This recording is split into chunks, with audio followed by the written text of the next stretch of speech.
नमस्कार and happy Rakshabandhan to all of you. Rakshabandhan के इतिहास से जुड़ी हुई कुछ बातें मैं करना चाहूँगा।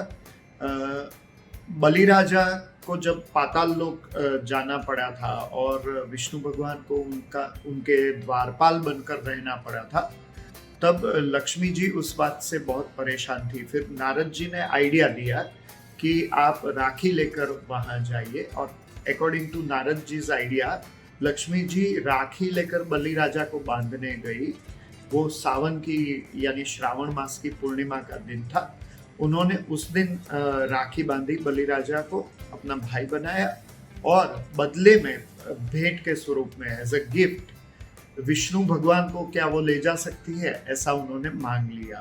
तो ये एक माइथोलॉजिकल बात है, या तो ये एक दंत कथा इसके साथ जुड़ी हुई है, ऐसा हम कह सकते हैं।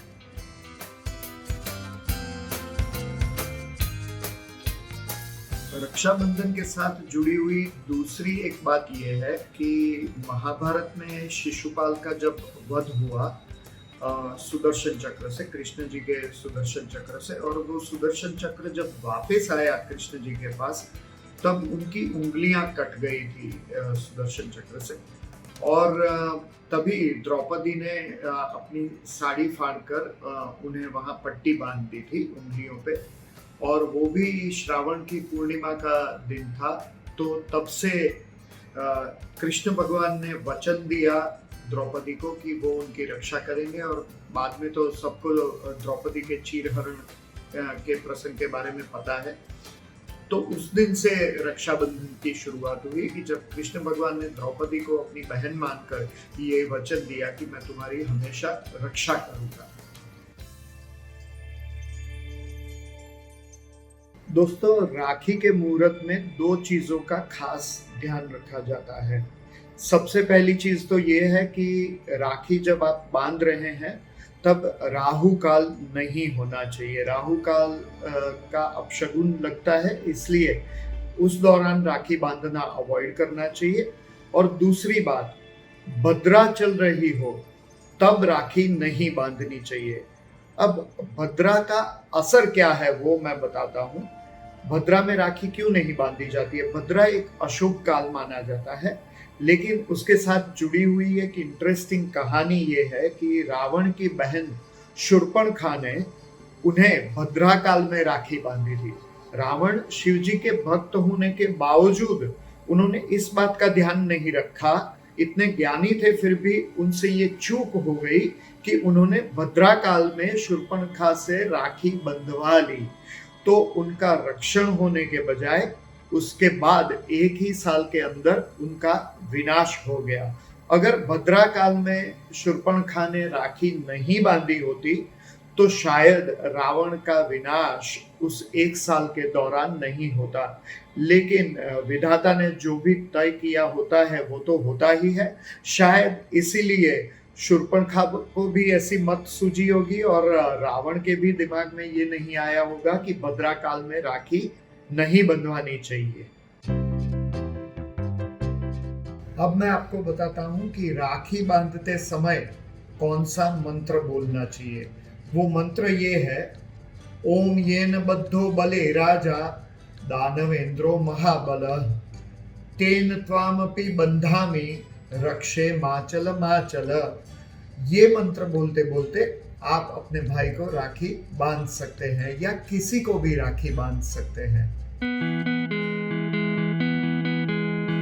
वैसे लकड़े के अलावा कोई भी चीज जो होती है वो एनर्जी को एक जगह से दूसरी जगह ले जा सकती है, ट्रांसमिट कर सकती है। तो चाहे वो फ्रेंडशिप बेल्ट हो या रक्षाबंधन का धागा हो, जब आपने किसी भी प्रिय व्यक्ति को जिसकी आप रक्षा करना चाहते हैं उनको मन में ये विभावना करके बांधा है कि उनकी रक्षा हो, तब वो एनर्जी आपसे उन तक पहुंचती है, और ये बहुत ही जरूरी है। तो ये गुडविल एक्सप्रेस करने का या गुड फेथ में कुछ करने का एक तरीका है। उस व्यक्ति के प्रति आप अपना आदर भाव, अपना प्रोटेक्शन वगैरह एक्सप्रेस कर सकते हैं। ऐसा नहीं है कि बहन ही भाई को राखी बांधे। कोई भी एक व्यक्ति दूसरी व्यक्ति को राखी बांध सकता है और मन में ये विभावना कर सकता है, या ये अलाउड भी आप कह सकते हैं कि आपकी रक्षा हो और वो एनर्जी उनके साथ भी रह सकती है। पूजा वगैरह जैसी विधियों में भी जब धागा बांधा जाता है तो मन में एक विभावना की जाती है, तो उस विभावना के साथ बांधा हुआ जो धागा है वो एनर्जी उस व्यक्ति के साथ रखता है, आपकी वो विभावना उस व्यक्ति के साथ रखता है कि भगवान उनकी रक्षा करे, या जिस किसी भी एनर्जी को आप मानते हैं, है ना। ऐसी विभावना मन में करके, ऐसा ख्याल मन में लाके, या ऐसा जोर से बोल के या मन ही मन में बोल के आप धागा बांध सकते हैं और आप ये कह सकते हैं कि आपकी रक्षा हो, और वो आपने जो रक्षा सूत्र बांधा है वो उस व्यक्ति के साथ रहता है और उसकी रक्षा भी करता है। तो ये बात सिर्फ एनर्जी एक जगह से दूसरी जगह ले जाने की है, जिसमें आपके इमोशंस भी जुड़े हुए हैं। अब मैं आपको रक्षाबंधन के दिन यानी 3 अगस्त के दिन राखी बांधने का मुहूर्त बता रहा हूँ। ये मुहूर्त इंडिया के लिए है और 2020 के लिए है। ओके, 3 अगस्त 2020। वैसे तो रक्षाबंधन का पूरा दिन सुबह 9:28 के बाद राखी बांधने के लिए शुभ है, ऐसा हम कह सकते हैं।